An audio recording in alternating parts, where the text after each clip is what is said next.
Hello everyone, இந்த வீடியோவில் civil engineering பற்றி தான் பார்க்க போகிறோம். அதுக்கு முன்னாடி தமிழ்நாட்டில் இருக்க எந்த ஒரு ப்ரைவேட் காலேஜில் அட்மிஷன் வேணும் அப்படின்னாலும் ஸ்க்ரீனில் தெரியிற நம்பரை காண்டாக்ட் பண்ணுங்கள்.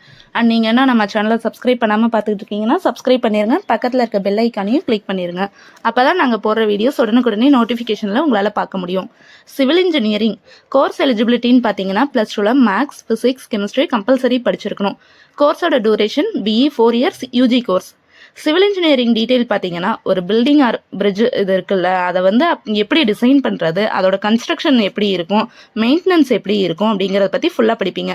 ஜஸ்ட் பில்டிங் மட்டும் இல்லாமல் பப்ளிக் செக்டார்ஸ், அதாவது பப்ளிக்கோட ஒர்க்கெல்லாம் இருக்குல்ல, ரோடு, ட்ரைனேஜ், ஏர்போர்ட், இதை பற்றி எல்லாம் வந்து ஃபுல்லாக படிப்பீங்க. அதோட டிசைன்ஸ் எப்படி இருக்கும் அப்படிங்கிறத, பைப்லைன் மேக்கிங், ரயில்வே கன்ஸ்ட்ரக்ஷன், இதை பற்றியும் படிப்பீங்க. ப்ரோக்ராமிங், டேட்டா சயின்ஸ் பற்றியும் இதில் வந்து படிக்கிற மாதிரி இருக்கும். டிசைன்ஸ் அண்ட் ஸ்டீல்ஸ் பற்றி இதில் படிக்கிற மாதிரி இருக்கும். மெயின் ஸ்கோப் இதில் எதுலன்னு பார்த்தீங்கன்னா Tata consultancy and power grade இந்த மாதிரி கம்பெனிஸில் சிவில் இன்ஜினியரிங்க்கு ஸ்கோப் அதிகமாக இருக்குது. ரெக்குவயர்மெண்ட் அதிகமாக கொடுக்குறாங்க. சிவில் இன்ஜினியரிங்கில் ப்ரைவேட் அண்டு கவர்மெண்ட் செக்டாரில் ரெண்டுலேயுமே நீங்கள் ஒர்க் பண்ணலாம்.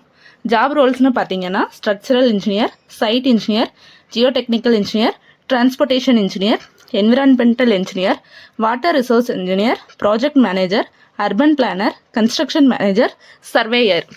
அண்ட் வந்து கரியர் ஆப்பர்ச்சுனிட்டிஸ்னு பார்த்தீங்கன்னா கவர்மெண்ட் சைடில் public works department, PWD, railways, municipal corporation, irrigation department, national highway authority, இங்கெல்லாம் ஒர்க் பண்ணுற மாதிரி இருக்குது. ப்ரைவேட் செக்டர்ஸில் கன்ஸ்ட்ரக்ஷன் கம்பெனிஸான L&T, டாடா ப்ராஜெக்ட், இதில் ஒர்க் பண்ணுற மாதிரி இருக்கும். Bridges, metro rail, highways, airport, இந்த இடம் மட்டும் இல்லாமல் ஆயில் அண்ட் கேஸ் இண்டஸ்ட்ரி, இங்கெல்லாம் ஒர்க் பண்ணுற மாதிரி இருக்கும்.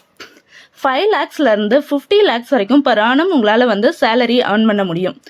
அண்ட் ஃபீஸ் டீட்டெயில்ஸ் பற்றி உங்களுக்கு தெரிஞ்சுக்கணும் அப்படின்னா ஸ்க்ரீனில் இருக்க நம்பரை காண்டாக்ட் பண்ணுங்கள். இந்த வீடியோ உங்களுக்கு பிடிச்சது அப்படின்னா லைக் பண்ணுங்கள், சப்ஸ்கிரைப் பண்ணுங்கள், உங்களோட ஃப்ரெண்ட்ஸுக்கு மறக்காமல் ஷேர் பண்ணுங்கள். தேங்க்யூ ஃபார் வாட்சிங்.